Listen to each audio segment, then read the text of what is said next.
Hey, what's going on everybody? Yoshi the Oreo here. So with today's video, I have a very interesting spicy one here.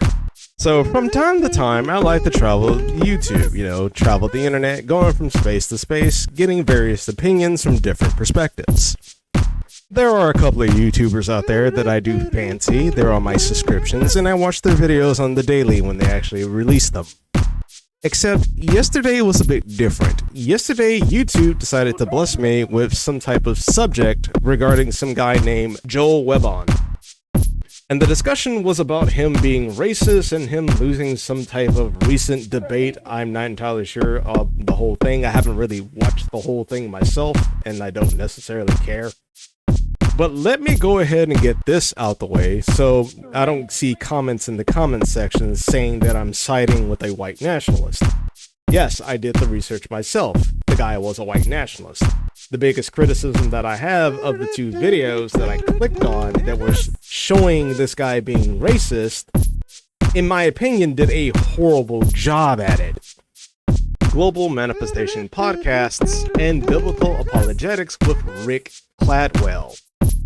Now, for the first channel, I didn't have too much of a problem with him. The only biggest problem that I had with his video was he expects the viewer to sit there and watch an hour of a debate of him not doing anything or saying anything for long periods of time. If you're going to talk about something so sensitive such as racism, you need to get to the point quick and fast as possible. If they're saying it in a dialectical manner where it can mean one thing that's positive and another thing that's completely negative, you need to explain yourself on how they are explaining it as quickly and fast as possible. Don't drag it out. Because I'm sure a lot of viewers actually realize my tactic on attacking people such as Nick Fuentes and his crew is not to just simply sit here saying racist, racist, racist. I attacked them on the basis of what they're trying to be, masculine men, that they are not a proper solution for young boys trying to be men.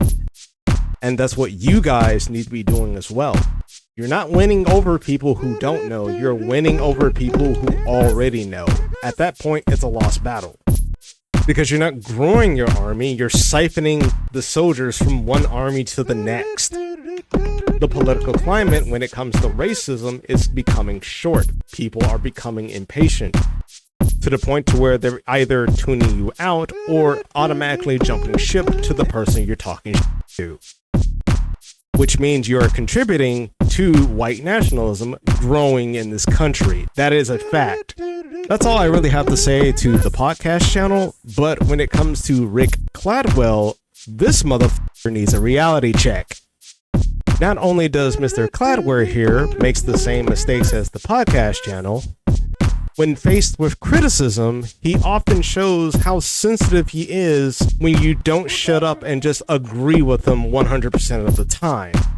You can pause the video yourself and read the comments if you wish. Because if I was to read out the comments, this video would honestly be 2 hours long.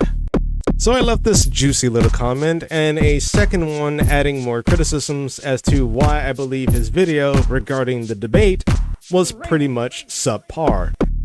I understand that on your perspective, you don't really have to explain yourself to an audience that already follows you, but to newcomers, you're pretty much missing the mark, and I'm a newcomer.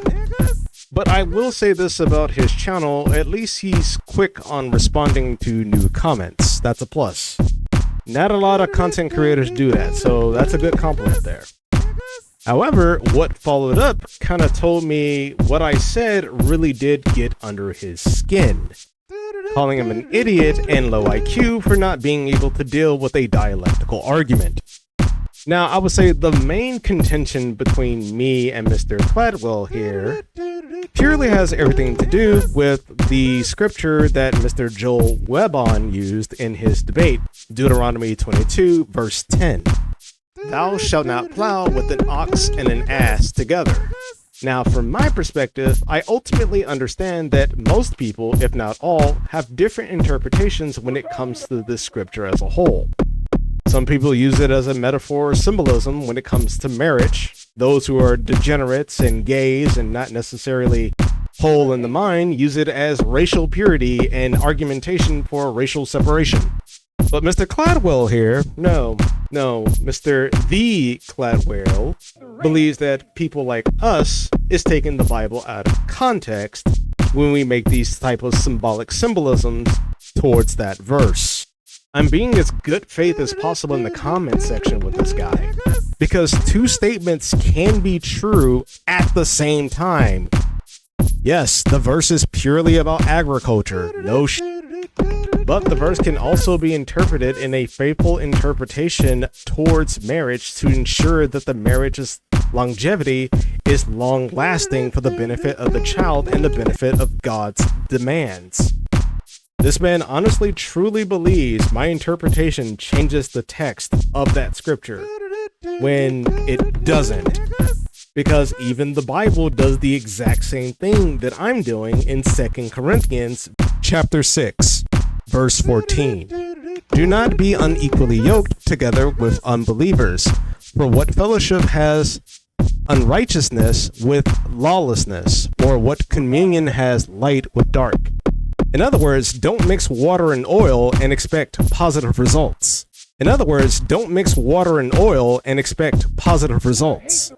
But due to the high intellectual IQ that Mr. Caldwell here possesses, apparently we are not allowed to interpret the verse in this type of symbolic gesture, because we are not given the authority by Moses to do that as so. We are not given the signal to do this as so.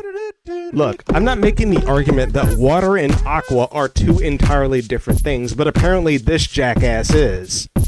He's literally making the same argument Vosh is making. You know, the socialist.